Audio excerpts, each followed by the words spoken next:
Welcome to Tweed Talks.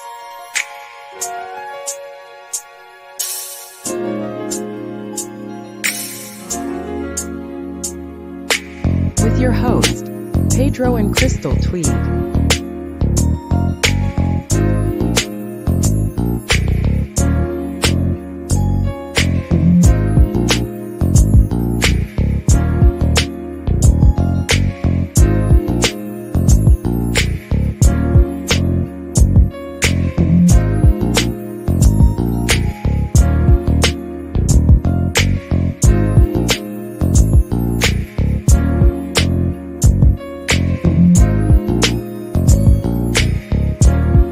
Tonight's guest.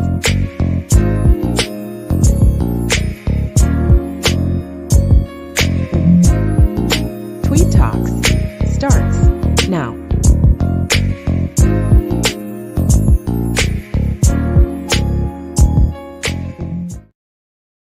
Hey, good evening. What's up, y'all? You know, for a second there, I didn't think we were going to have a show tonight. And I was unaware of it all. Yes, but it's not in here. But I was talking to Charles yesterday and he said, why not have the show today? I want to have it later on, you know, when we're closer to the event. But we were supposed to have other people. And Oh, okay. right, so we switch it around. But anyway, Charles wasn't sure if he could make it tonight either until just a little while ago. And I went to work, so I didn't set up anything. I did that in the last 5 minutes. Oh, okay. 15 minutes. So that's where we are. So it's going to be a quick talk. I talked to Charles yesterday, as you saw. Yes. You were busy. You know, Charles is always up to something. Yeah. It's always an event with Charles. I mean, you could be walking down a bagel festival and it's an event. You start to talk to him and it's an event. And so every time he's always up to something, which is, you know, sort of like my mind. As long as you don't say he's up to no good. Well, we don't know. We'll find out when we talk to him. He's trying to do a lot of good. He's trying to invite other people, you know, and there's an event that's coming that we wanted to talk about tonight. And I was able to put the pictures down. So because yesterday when we talked, we didn't see any of the pictures. We just talked. Oh, okay. But now we could see the pictures at to the place where we're going to be having this event. So, and again, Charles broke the record how many times we had him on the show. If it's not this Charles Marinaro, it's Charles Heimlich. The other Charles. Yeah. The other Charles. Yeah, but Charles is by far, you know, the most number because he got a lot. He got a lot to do. He did the movies. I think this is like his 5th movie, and then he did the books. And now this is his 2nd book, and I read his 1st book, and you know I got a bone to pick with him. You know he still haven't signed the book to me. You better get it signed. But anyway, as always, we're not going to talk too much, but we're going to talk about the event. And here we're going to bring him in. He's Charles Marinaro. Hello, everybody. Hey guys, thanks for having me again. World record. You came in on fire, Charles. Yeah. How are you? I'm doing good. Trying to stay busy, trying to stay sane, trying to be up to some good here. You know, I'm very excited for this event. I'm excited to be hosting it alongside Pedro and Andrew. I think this is going to be an adventure for all of us. I've never, you know, the last time I did a book event, I was very nervous. I had really cold feet getting in because like when you do a film festival or an event like that, there's so many people involved that want to see their work. So that when you do something that's a kind of like a solo act, like a book event, I was scared, like who's going to show up? Because, you know, we're here in 2024. And I know there's a lot of avid readers out there, but it seems like more and more people are turning away from books and they're just going to the other mediums for entertainment. But I'm happy that I'm wrong, because there's people, from what I hear, they get so much entertainment and their imagination goes wild when they read books. And sometimes it's more entertaining in the book than it is in the film. So I'm excited that we had a turnout with my first event, and I'm even more excited now because I kind of know a little bit of what to expect. But now that I have you guys alongside me and we have this phenomenal location, I'm in awe right now. Well, let me show the people what we got here.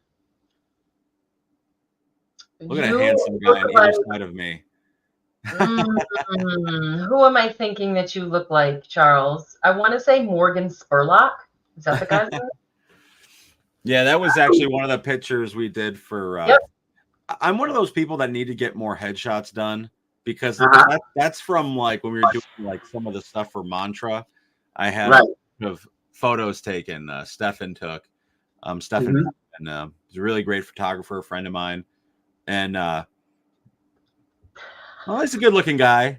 He actually passed away this year. Yeah, wow, that's crazy. Yeah, you could play him. Yeah, you did. He did that famous documentary, Super Size Me. It was a big thing. Oh, okay, yes. Yeah, with the fast food restaurants, we ate for 30 days. Yes. Crazy. Oh, wow. Yeah. That's what I thought about when I saw that photo. It's a great photo, by the way. Well, he looks different in every photo, like for the film. He tried to make himself look different. What's funny is that sometimes me and Charles and I, like for the movie Mantra, right? I asked him and I said, what should I wear? Oh, that was a nice suit, blah, blah, blah. And I showed up with both wearing the same suit. We're wearing a blue suit. Hey, listen, I don't know great minds think think alike. It was on the when we were on the ballroom talking to the doctor when we revealed the alien. Yeah. You know, Charles, you made such an excellent point a few minutes ago when you were talking about how you would think that people weren't interested in books or coming to a book signing, and that you found out that people are. And I have just shot a trailer. I was in a trailer back in May, and it's based on a book. Right. And the amount of people that you say, I'm like, oh, there's a good book, read this book, and you send them the link, and they're just really avid readers, like you said. We ran into someone yesterday, and she said, oh, I love Sari Rosenheck. She said, I love the trailer you were in. I said, you have to read the book. So people are still reading, and she said she loves to read. So people are still reading. So I'm looking forward to coming to this event, I guess late. Yeah, a lot of people been talking to me. They were talking to me today, yesterday, and they're interested in this. Look at this, Charles. Look at that guy. That's what we're gonna be. That photo. Yeah, that's the courtyard that we're in that picture. Yeah. The pictures do it no justice. I gotta just say that it looks crazy, but the pictures do it no justice, because when you go there, you just feel like you're thrown back in history. And what the pictures don't depict is that we're on top of a mountain, and when you're looking from the castle, you just see, a whole. It looks like a painting in front of you of the location and the mountaintops. It's beautiful, and I can't wait with the fall foliage. I know I keep on saying it, but like, when people think of the Catskills, one of the big things they think of is driving up here and, sightseeing during the autumn season. If you like this time of year, people love hiking. People love the urban exploring. Anybody that knows me knows that I'm an avid hiker.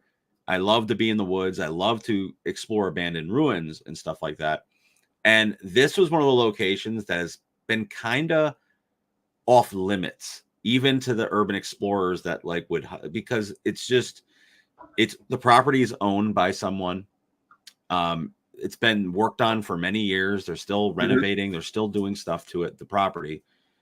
and it's been off limits to the general public. It's been off limits to like people trying to like sneak up there to get a peek of the castle. There's cameras all over the property, so it's really not accessible, you know, to people. So us having that access to people to be able to see the castle. Hey, Angelica, is like it's an awesome thing. Like they're able to go up there. It's 2-for-1 deal. You get to go to a cool event. There's going to be some treats. There's going to be some awesome conversations, and you get to go to the castle. I mean, yeah, how cool is that? You know, it's funny because I just started a new job last Monday, and I was in the office, and one of the editors at the Democrat gets buzzed. Derek, Charles Marinaro is on the phone. And I was like, I looked, and he was like, oh, yeah. And he was talking about, you know, getting the press release out. And I was talking to him during break. I said, oh, yeah, my husband is on that event. And I showed him the artwork that you created. And he said, when is it? And I said, oh, it's October 5th. And he said, oh, thank God, because there was so much going on at that moment. He was like, I just feel like everything was happening at once. So he still had some time. So I put in a good word for you. I just want to let you know that. Thank you. Anybody that knows me knows that like I know that like having an event, there's a responsibility out there. I know that I'm trying to push my book, but if I want to do an event, I want to make sure it's right for all parties involved. So I have to make sure that I'm promoting it by all means necessary, social media, word of mouth, tell a friend, tell a foe. I want them all. But it would be against us. We're doing an event that's open to the public. And I think that anybody that's responsible for like the news should be pushing that out there, because think about it. We're beyond, let's just say you erased the book event. You just said Dundas Castle. Locals open the Dundas Castle for a day and are giving out food and see the fall season. It's good enough in itself for people to attend. Yeah, but the book is the cherry on top, and it's not just in my book. It's 2 local artists, basically 3 local artists with their material, and they're vastly. We were talking about it last night. How diverse our material is. It's something for everybody, because for a few people have questioned me on like the choices of like, are all the authors fantasy authors, or are they all doing like adult fiction or adult, you know what I mean, or children's books? And my answer to that is, this is an event for everyone.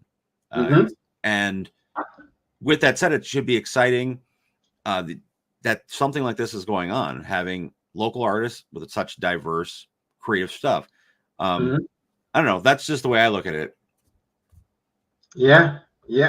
And like I said last night, is that when you go to a smoker bar, you don't go for just one thing, you know. So you go for the main course. You know, you're gonna order your main course, but then it's good to have other things in there, and you know, then you get to pick and choose what you want, you know, or eat it all. In this case, it's such a rich event because of what you just said about the castle and things like that. I'm curious to go over there. I mean, a lot of people are curious to go over there. I was just in Roscoe almost every day for 5 weeks and didn't even know that castle existed. Well, it's totally bare. It's buried by the forest. I bet. Up there. Now, Charles, the one thing that I didn't pull up was the cover of your book.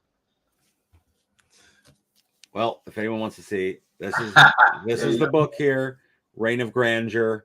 There's a, you see it's very nighttime. You see a castle in flames in the distance. And of course there's a skull or crown skull on fire. The book, like I said, people that know, it is for adults. I can't stress that enough. I don't want parents mad at me that their children bought this unless they push it. It is adult book. There is the content. Adult, it's not like that type of. There's adult content, and like there's some risque scenes in it. Okay. You know, think, like I said, if you guys want something to reference, kind of think of stuff like Game of Thrones, you know, House of Dragon, those type of shows or books. That's the type of style getting pillaged. Yes, there's pillaging. There's there's very graphic scenes in it, and it's action packed throughout, and there's a Awesome. lot of it. There's a lot of material in it, and I'm excited for it. It's not just carnage, but at the same time, I think it has a good overall message and storyline, and Mhm. I think it's going to be a very fun read. It might be shocking to some, but I'm just throwing it out there. Parental advisory. I mean, if your kid, you allow your children to read stuff like that, so be it. But just don't be mad at me because you're like, oh, wait a minute, I didn't know. Letting you know now, it's not like Harry Potter, and I love Harry. I grew up reading all the books from Harry Potter and stuff like that, and there was creatures and stuff in the book that inspired some of the content in here. But yeah, it's a dark adult fantasy epic that takes place over a period of time, and had a lot of fun doing it. And I'm hoping that the audience reaction to the book offers, because my editor and a few other people have read the book. Their first response when they're done is, "This is part 1, right? Is there more? Is there more?" And my thing is this: I never put myself in the mindset of like a sequel or anything like that, but I kind of leave it up to the audience. Like if there's a need and a want, because there's definitely potential for more without giving anything away. There's definitely potential for more with the characters that are in the book, people that survive to the end, and there's potential for more. And I already have ideas for another book, but there has to be a want, So Yeah. let's just see once I release the book on October 5th. Even talking a lot about my book, I just want to throw out there.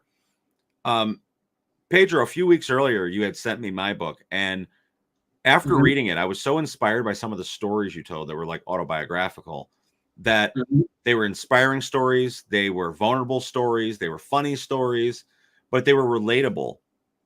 And you could be like a young adult to, an adult, and I think you could still resonate with the material because it has that type of impact where kids growing up can feel some of the things, as well as adults that have been through it and they're reminiscing about their youth.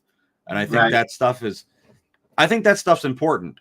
If anyone's to read stuff like that, it brings them back to remember a different time or what they were experiencing in those moments. So that was one of the things I reached out to you, and I was like, I really want you to push Freeway at my book event and whatever other books you have out there, because I know you also have 2 other children's books. But Freeway really resonated with me. I haven't had an opportunity to read the children's books yet. And as well as Andrew Matthews, he sent me that. And my history, with family history of drug addiction and stuff. And the idea that he had a children's book written from the perspective of a child whose parents are in, going to AA meetings or, that to me is like, it's a different perspective that I'm not used to seeing, but it's an important thing that's you don't see. So I think in itself, you're talking about, that's a direct children's book.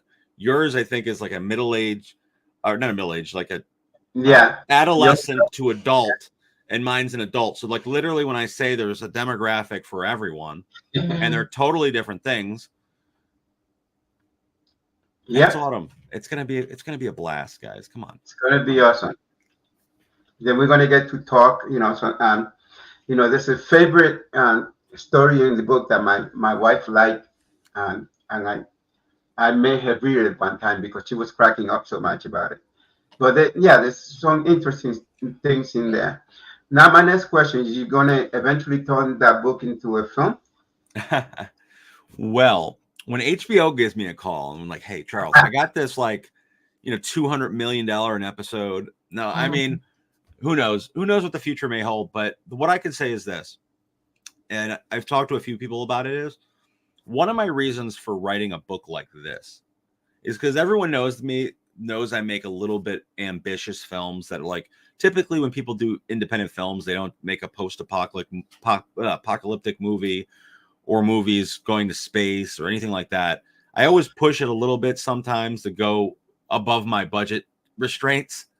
But when you give me free roam to write a story like this, that's an adult fantasy, I'm going to go balls to the wall.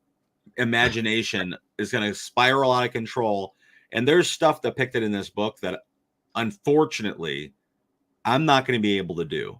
You know, for example, there's dragons in the book. Oh, there's wars with. You can't have a dragon in your basement? Yeah, maybe I could put a dragon in my basement, but like there's thousands of soldiers. There's people riding elephants into battle. There's krakens. There's all. Oh my goodness. There's sea serpents, whatever you can think of, ogres. There's a lot going on as far as creatures. Yeah, there's a lot of like stuff that would require CGI or big practical effects. Right. Dragon fire, castles blowing up, like you name it. We gotta find a person to do it. But if I ever do it, I know a stunt coordinator. I know somebody that's really good with stunts. I do some stunts. Yeah.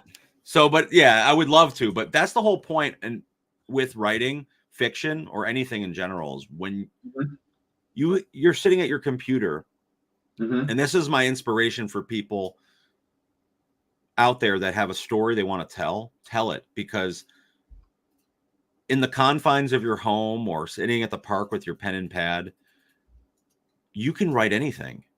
You don't have to worry about financial restraints. And that's the thing about writing this book for me is when you're writing a movie, I have to make sure that it could be depicted. Even if I'm ambitious, I got to be like, okay, I got to make this as plausible as possible, or else it's going to come out. It's going to come out really bad. And even sometimes I push it to that utmost extreme. But when you have complete creative control of telling the story, you can just go anywhere with the material. Yeah. And that's kind of what I did with Reign of Grandeur. I went as far as I can possibly go in this universe. And there's more. I mean, like I said, there's more I could tell. And there's so many things that I learned in this process. I'm sure, Pedro, every book that you write, you go probably through a different method of like procedure of like learning. How is this going to, like with Freeway, I'm assuming from the stories you tell, it was a long process to collect each story. Right. And to pick and choose which ones were going to actually make the cut, And that's the toughest. A lot of them didn't make it. A lot of them didn't make it, right? Yeah, but those are going to be on the next book. That Freeway 2, the way back home, which I'm talking about, is talking about the way back home, because home is over here. It's inside of you. So it's the way back home. So, and then I'm using again the freeway as a metaphor for life. Yeah. But yeah, there's a lot of stories in there, and I'm sure that when you have a creative mind like you are, it doesn't rest. This is just you. This is you, Charles. No matter what you do, every time you finish a movie, you're already thinking about the next movie. and you wrote a book, and then you're already thinking about the book. As a matter of fact, the reason why I wrote book is to inspire people to do things. And you'd be surprised how many people are now telling me, you inspire me to write a book. Wow. And now we're going to do a show about that, but yeah, you have that mind that you're always thinking, like even when we had the conversation, I want some food, I want some this, I want some that, and you already have it in your mind what you want it to be. And if you see it in your mind's eyes, it becomes true. I believe that. That if you just go, this is the way I want it to go. Sometimes it overshadow what you were thinking. Sometimes it's bigger than what you actually thinking. So that's why I said people never think small, never say it's going to be this, always think big. Somebody said shoot for the moon, That way, if you miss, you land him on the star, and that's not a bad place to be. Yeah, I always try to have one in the chamber with a story, so that you're never kind of like left there like what's next, you know. And I've been getting that a lot lately because after Mantra, I'm going to the film festival, winning the award and stuff. People are like, well, what's going on with the next film? Aren't you going to pump that one out? And the thing is, like, I have a script and it went through a lot of revisions. And I like to make sure that if I'm putting any focus on a particular event, that it's done right. You know, like, it's very easy to be like, because I know a lot of people out there, and some people can do it if they have the money and resources to be like, all right, we're doing a film festival on Saturday, and I'm releasing the book on Sunday, and then on Monday we're starting the new movie. If you can do that and you're not working like I work 9 to 5, which, you know, got to pay the bills, but my passion is all these artistic endeavors. Yeah. And I was writing this book during Mantra and in the aftermath, and I wanted to make sure that I give it the best run. I mean, put money into editing, had to go through proofreading, send it out to people. I want to make sure that it has its opening event, you know, before I just jump the gun and be like, oh, we're doing this. Because like I said, I have people that know me, I have the plans out for the next project as well, like for the next film. So like, I feel like you always got to try to have one step in front of the other, but just don't trip yourself.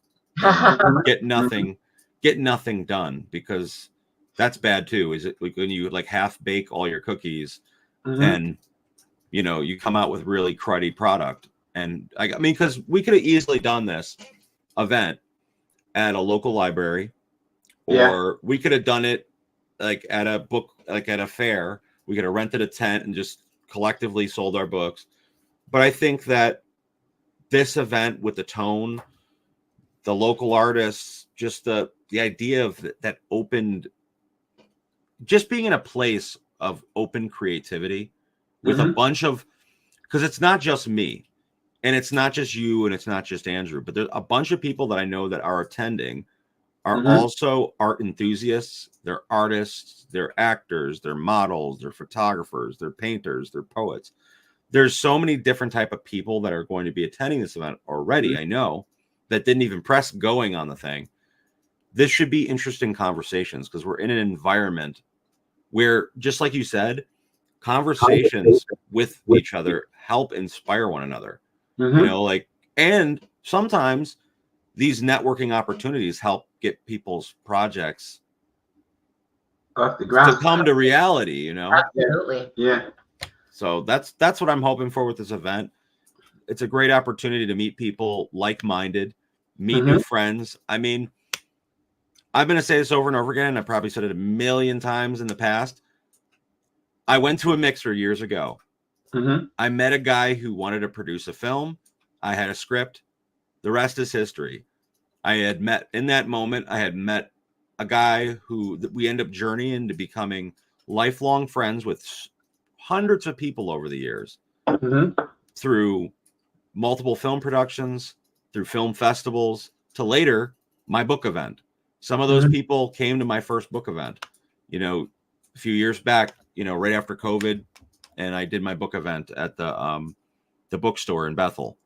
So it's like they've connected, but it all stemmed from a networking opportunity, a mixer I went to. That's how I it goes. believe in that. That's important. Yeah, I met a lot of people through your event, and your event are always classy. Let me ask you, that book looks pretty thick. How many pages is in that? Well, let me get back to you. Let me look. I don't know. It's been through a lot of revisions, so it's roughly 30 chapters and it's 456 pages. That's what I thought. That's not really long though. 456 pages? I mean, I'm thinking of reading it. For me, that's not a long read. Well, she said read it. Well, good. I'm glad it's not a long read. You could probably read the book in a couple days, but it's, you know, it's a hefty, it's a lot. I mean, when I start reading a book, and if it's really good, it's really hard to put it down. So I'm like turning through the chapters, like, oh, I got to see what happens on the next page. So that's why I say that. She's probably a doctor by now because if I pull out a book and say, honey, this is what you need to do for a headache, I show her the book of where I study. Next thing I see is her reading that whole book, to get through it.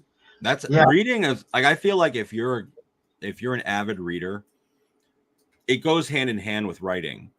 I Mhm. feel like your writing and your creativity, because like our brains are like blank palettes in the very beginning of life, and the more you learn and the more you read, research, whatever it is, the more ideas you have, the bigger Right. your vocabulary becomes. So like that's how I can't read this book or write this book without some form of what is it? What is the saying? Right. Imitation is the sincerest form of flattery. Mhm. I'm not Yes. in no way did I copy big time authors, but if I was to say that I wasn't inspired by Tolkien, Mhm. I would be lying. You Mhm. know, I would be lying if I said I wasn't inspired by Game of Thrones or what's her name from Harry Potter. Like these type of artists inspired the world building, and of course I totally changed things around. I didn't want to copy them, but as a reference point to see like these people knew what they were doing, the greats when it comes to the world of fiction. What can I do different, and how could very different? Like I said, there's no way I use them as just a straight template, but I would be lying if I said I wasn't inspired by those type of artists. So, but yeah, Somebody said that what is the biggest nation? You see, the United Nation. What is the biggest nation? And then they said the biggest nation is imagination, the imagination.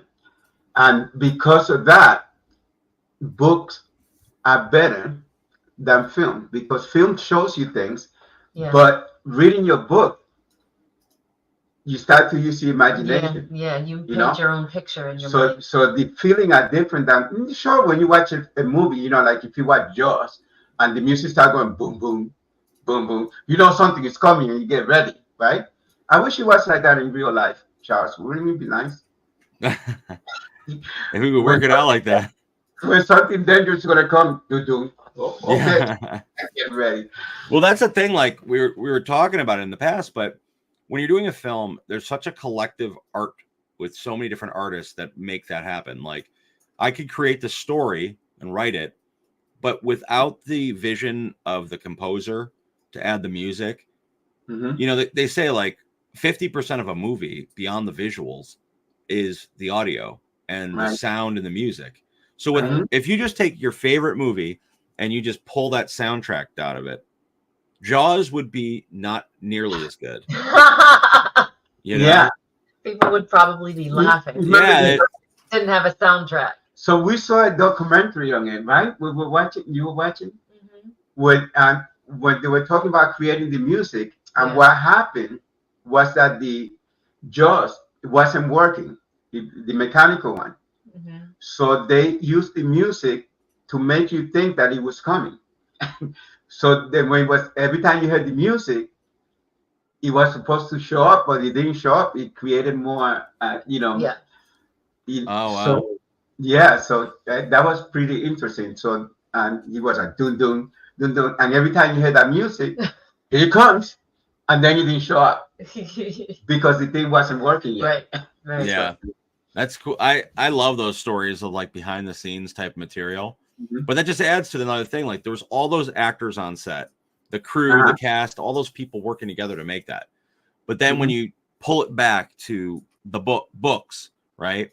And you have one artist that has to basically paint this picture, like Crystal said, we have to paint this picture of every bit of the story. We set the tone, what it looks like, what it feels like, what it sounds like. And that was one of the things I had a big problem with because I'm so used to writing screenplays. And even in my last book, Metamorphosis, a lot of that book is internal thought, which this is what I felt during the time, and this is what happened, and this is what I felt. it was a lot easier because it was coming from directly me.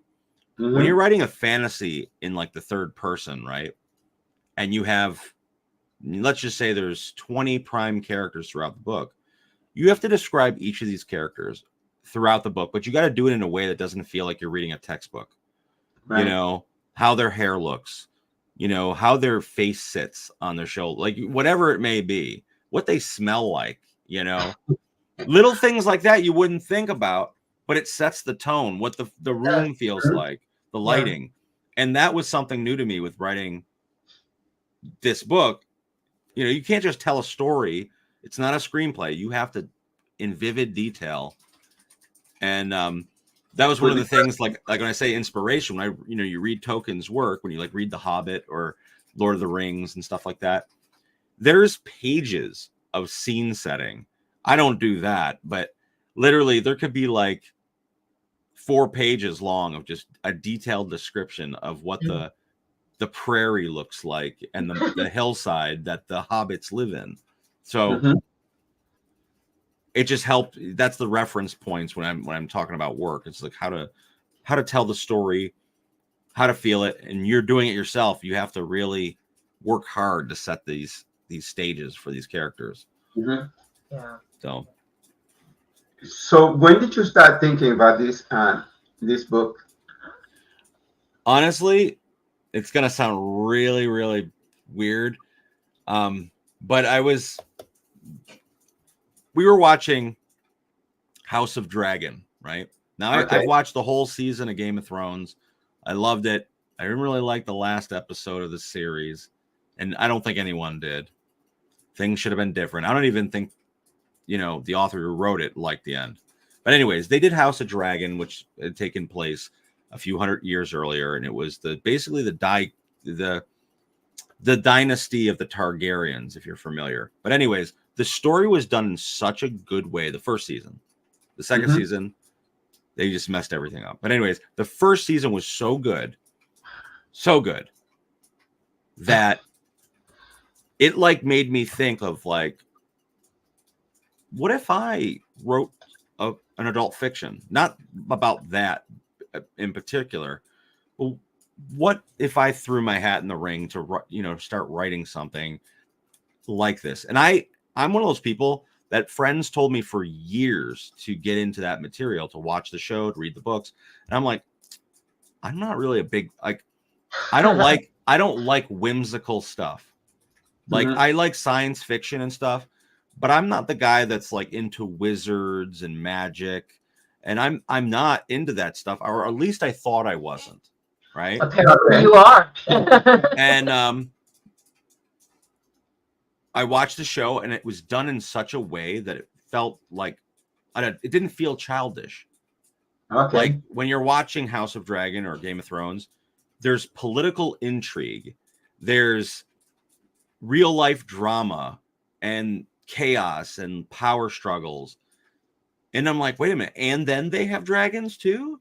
they have all these adult and real life type, almost like it feels like it's history, even though it's not. And then they add in fictitious and science fiction elements within it. And that got really exciting to me. So I was like, what if I tried? So, through the process of many months, I started writing, and revision after revision and trying to mold it the way I wanted it before I got it the way I wanted it, before ever sending it to an editor.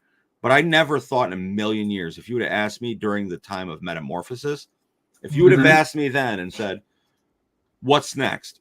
What's your next book going to, like, what are you writing? I would have told you a crime drama, or I would have told you, some space odyssey, or I would have told you something different than like a dark medieval type universe, that takes place in some fake, whatever. But I would have never said it would be this. But I guess the stars aligned. I was inspired by a TV show and then the book. And if you haven't seen House of Dragon, season 1 only. Apparently, season 1 only. Apparently, Angelica saw it. Yeah. Well, I didn't, like I said, the whole season 2 was just what it is talking about writers and directors. Season 1 had a great showrunner, great, just the whole team was like a full package, consistent. And then they all changed for the second season. Oh. And people don't realize how powerful the writing is. Mm-hmm. You can't, it's kind of like Seinfeld when they pulled Larry David out of the, he left after like season 7. And the last 2 seasons, though they're funny because the actors are, the material definitely suffered without Larry David. Like the writer, it's important to stay consistent when you're telling a cohesive story. So every episode felt different. And that's what bothered me. And that's my gripe. And you know what? I'm not the only one. Obviously not. What is his name? George R.R. Martin, the guy who wrote, House of Song and Fire. He didn't like season 2 either. He thought like they should have stuck to the material. That's why even if I'm ever so lucky to get HBO or, if Cinemax takes this, just please give it some class. There doesn't need to be nudity in every chapter. Skinemax. I mean, whatever it is, but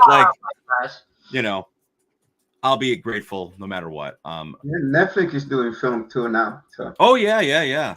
Some good shows too. Yeah.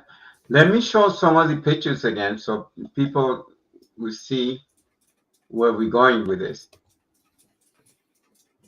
Yep, that's the entrance way. One of the entrances through the castle where most people will enter. Is there a moat on the other side? Well, the pathway up there is an adventure in itself. And I can't urge this enough, viewers. If you're viewing this and if you hear me now, drive slowly up the caretaker's property leading to the castle. The road is windy and the ground is rocky. There's lots of potholes. The ground is uneven. So if you're driving a really low car, do not speed up the hill because you want to get there first. I'm telling you right now, like I don't want to hear people telling me they tore a muffler off, their tire bounced off the car.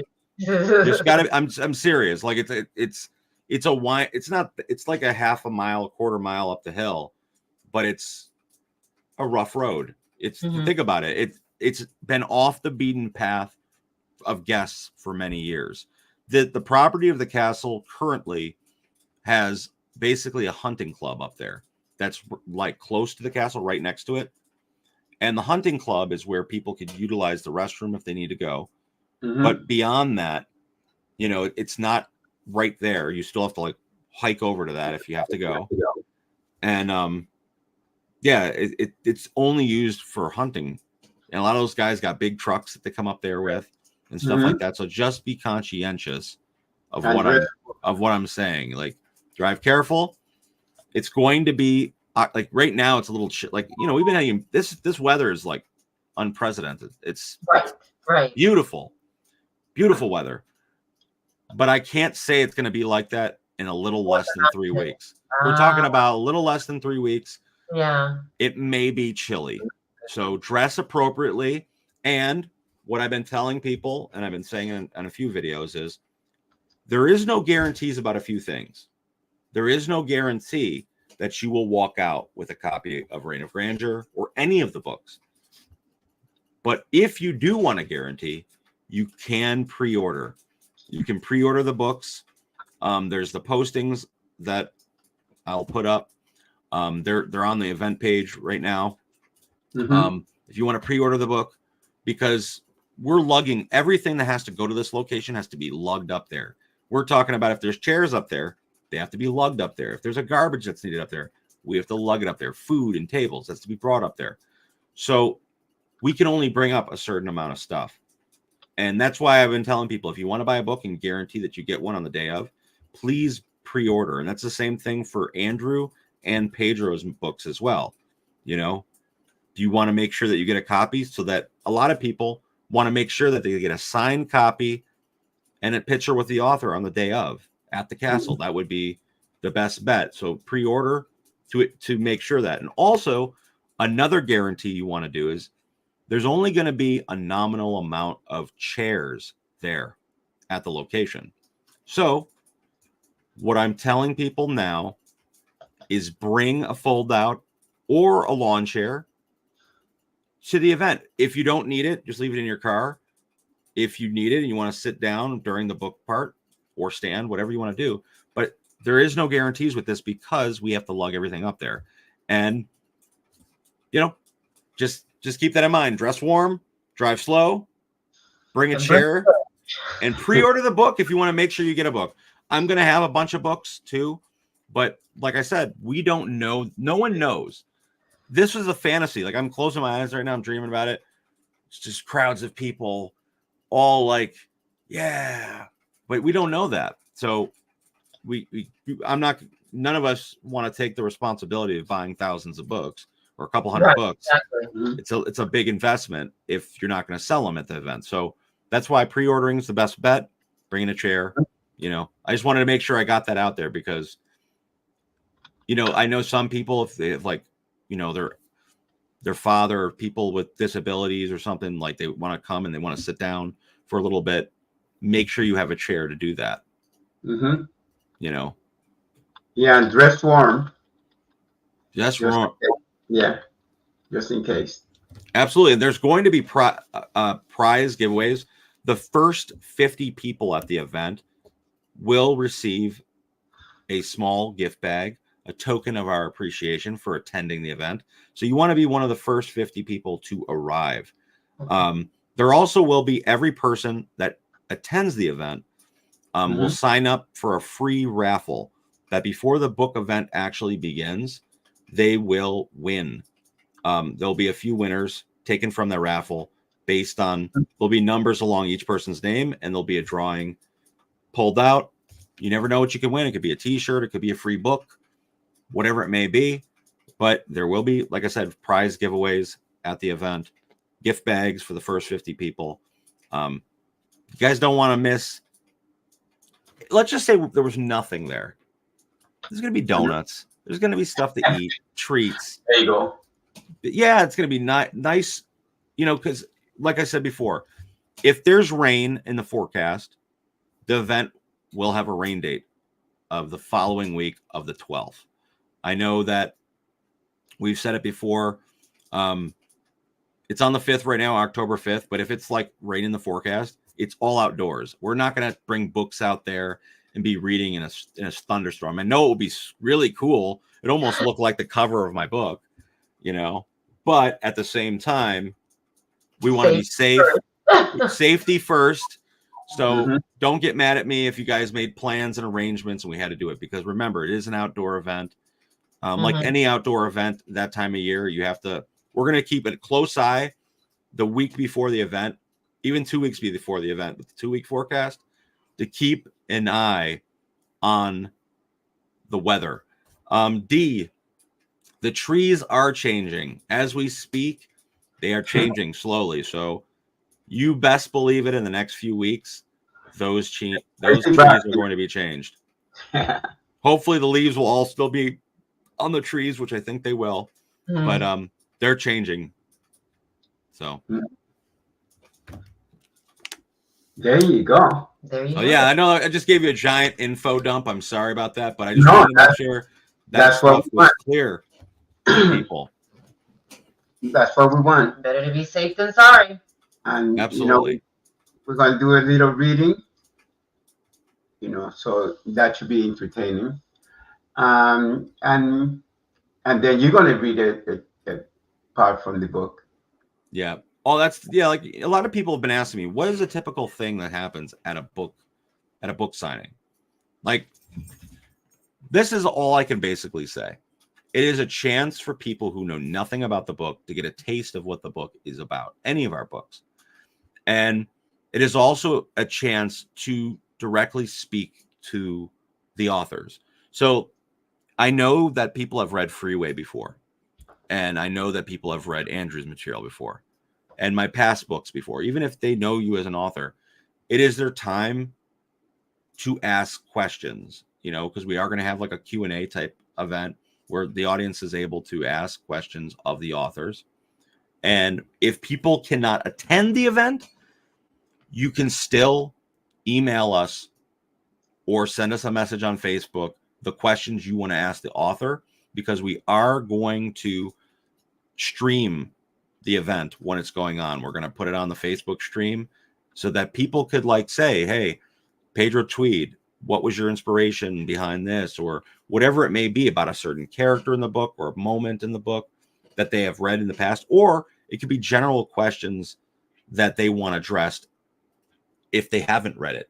So these are all options for people out there who can attend the event or they just don't want to speak in the moment, you know, because a lot of people are nervous for whatever reason it is to raise their hand and actually speak.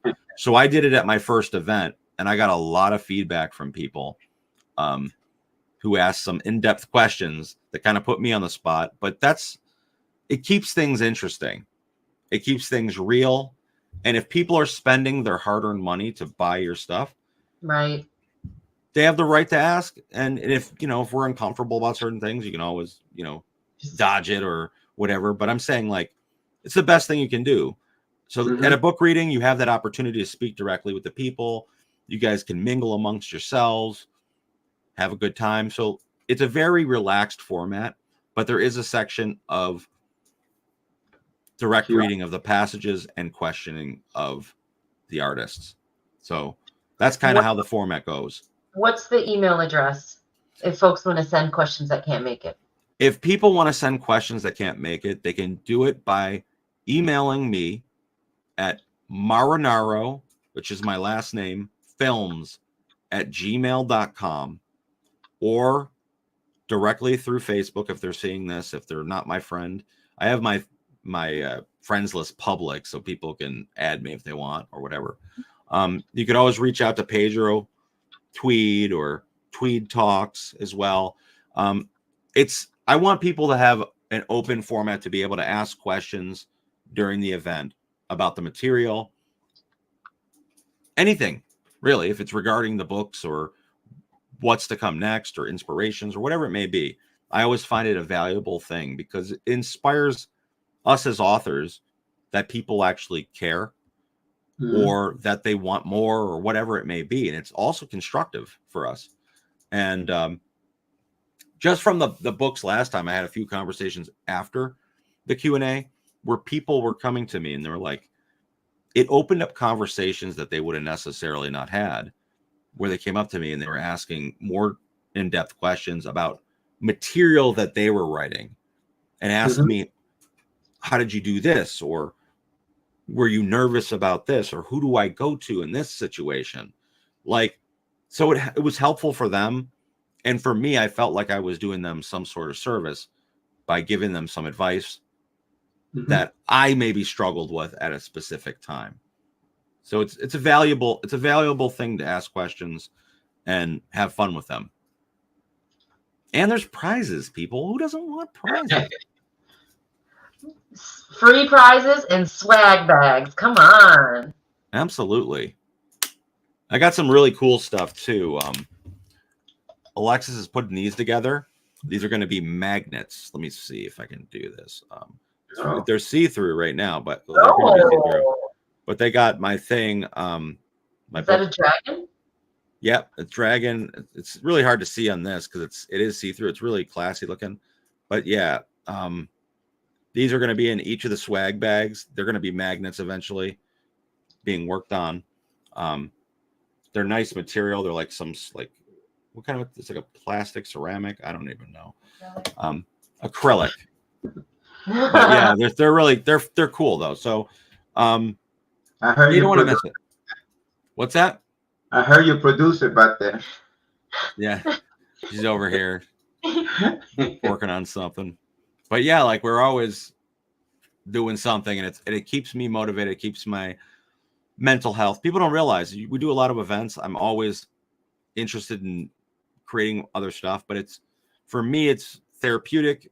It's helpful, and I learn a lot of things along the way, and I meet a lot of cool people, and that's what I'm hoping to do at this event.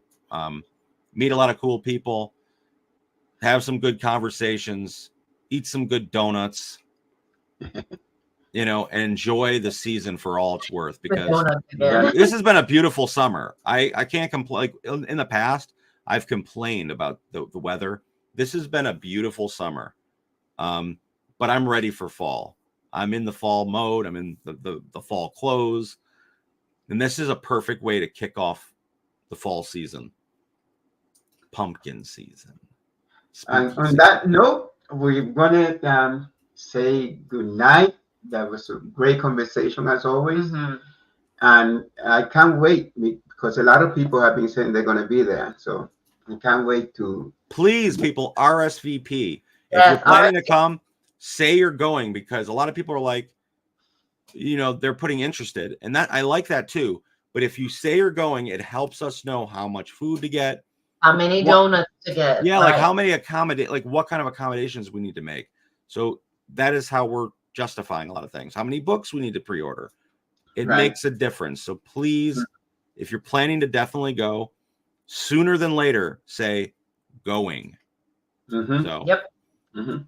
thank you so And- much for this opportunity, Pedro, and I can't wait to do this event with Listen, you.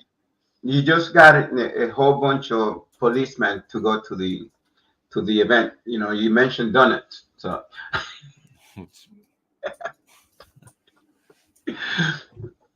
anyway, we'll be protected. All right, Charles. So thank you so much for doing Tweed Talk again. You still have the record, Had to win and that I know record. we'll do it again. yes. And my wife got to sleep early now, so we have to finish the show on time. It's good. But it was a pleasure having you on, and we'll see you before the event, and we'll get it going. Got some work to do, guys. Hi, Okay. Lexus. Make this life a success. Hi. Have a Have a good good night. night, guys. Good night. All right. So so there you have it. Yes. This is going to be a great event. He always have all the little things, knickknacks and things like that. You gotta He give them makes it swag nice. bags. You have Yeah. to. Yeah, and I didn't tell him that we you order some stuff What stuff?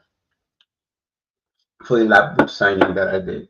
I mean, they're children's bookmarks. Yeah. But I mean, if you're buying a children's book, then you want to maybe put a children's bookmark in it. So, Yes. that makes sense. That is so She cool. said that is so cool. What a place Dee, to go. too bad You you're not should come. closer. You should come.